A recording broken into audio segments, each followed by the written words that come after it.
ने क्या उनके झंडे तले मैं ना सुनो कर निशान बयान कराना ना उन्होंने झंडे तले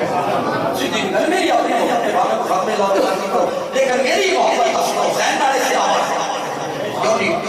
नबी के घराने नाले महबूब नाले और सहाबा मैं फिर दुआ किया कोई